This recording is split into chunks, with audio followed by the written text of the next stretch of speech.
தொழில்நுட்பங்களால் அனைத்தும் கண்ட மானுடனுக்கு மரங்கள் எதற்கு? மனிதன் கேட்கிறான். மனம் மறத்து கேட்கும் மனிதனிடம் மனம் திறக்கிறது. உலகின் மாசு அகற்றும் மாசற்ற மரம். நடந்து நடந்து நடை தளர்ந்த மனிதருக்கு நிழலாகிறேன். சமையல் வாயுவால் சமைக்க இயலாம சாமானியனுக்கு சோறு சமைக்கும் விறகாகிறேன்.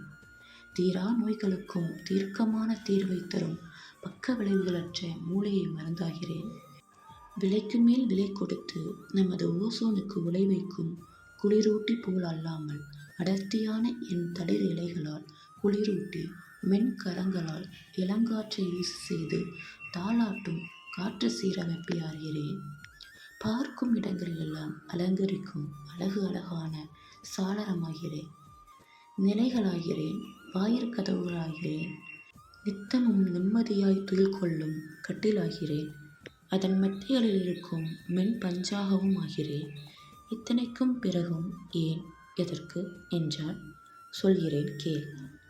அறிவியல் வளர்ச்சி என்னும் பெயரில் என்னையும் சுற்றுச்சூழலையும் மறந்து செய்த விளைவுகள் வளர்ந்து வரும் உன் சந்ததிகளை வளைத்து வளைத்து தாக்காமல் இருக்க நானே உன் கரங்களில் விதையாக வருகிறேன். மானிடனே, உன் கரங்களில் உள்ள விதைகளை விருட்சமாக்கு. தானாகவே நானிலம் பசுமையாய் பூத்து குலுங்கும் நன்னிலமாகும்.